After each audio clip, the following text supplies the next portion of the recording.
često dešava da se baština i nasljeđe prevodi samo jezički. Misli se kao nasljeđe je bosanski jezik, baština je hrvatski ili je nasljeđe srpski jezik. Međutim, to su u terminološkom smislu dva različita pojma. Baština je onaj širi pojam koji obuhvata i spomenike, i jezike, i tradiciju, i to prenošenje tradicije s generacije na generaciju. A nasljeđe je uži taj pojam, dakle imate individualno nasljeđe, ono što se nasljeđuje od bioloških predaka, uključujući imovinu, osobine. Dakle, imate i nasljeđe u smislu da su to spomenici, arheološki lokaliteti, znači uži dio baštine. A ovo su vam kategorije kulturnog nasljeđa podijeljene prema UNESCO. UNESCO je znamo svjetska organizacija za zaštitu nasljeđa. Imamo materijalno i nematerijalno nasljeđe. Materijalno nasljeđe dijelimo na pokretno, nepokretno i podvodno dobro. Šta je pokretno dobro? Pokretno dobro je, na primjer, evo ja kao arheolog dođem na teren, iskopam keramiku, kosti ili nešto drugo i taj materijal, to su na primjer slike, skulpture, sve što vi fizički možete da pomjerite s mjesta. Nepokretno nasljeđe, to uključuje spomenike koje vi ili arhitektonske cjeline koje vi ne možete pomjeriti.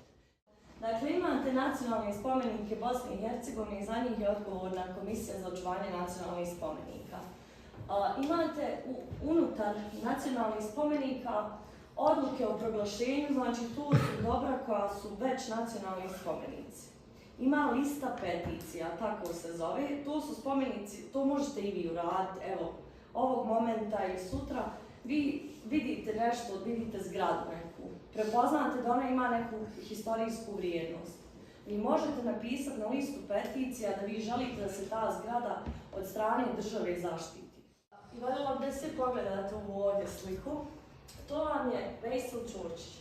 To vam je prvi bosansko-hercegovački arheolog koji je stvarno bio učen za arheologa i njegovo ime ćete rijetko gdje naći. Nažalost je tako, ali on je radio i pri Zemaljskom muzeju, samo nije dovoljno promoviran kao neki drugi priučeni arheolozi koji su slani u Bosni i Hercegovini da radi. Ovdje možete vidjeti možda slabije rekonstrukciju jedne neolitske kuće i kako je to izgledalo.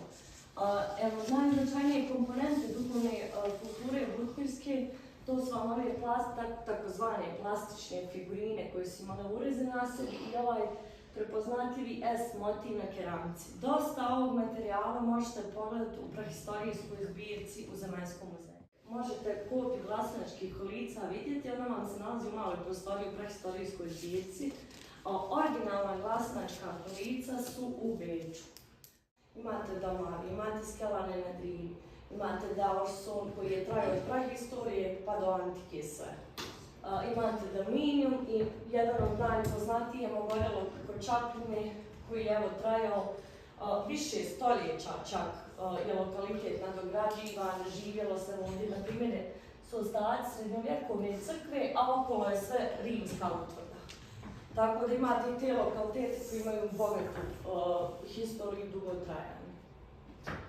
Od srednjeg vijeka imate previše lokaliteta.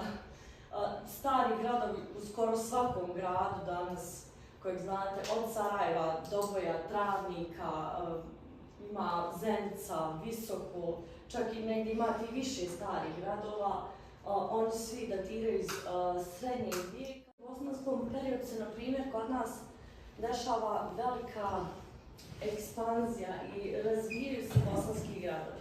Razvija se trgovina, razvijaju se bezstani, zanatstvo, počinje izgradnja džamija, puteva, mostova, imamo zakonodavstvo, osnivaju se vakfi, dešava se islamizacija, pojavljuje se umjetnost kaligrafije koja je jedna izuzetna umjetnost za koju treba i pažnja, i vrijeme, i znanje.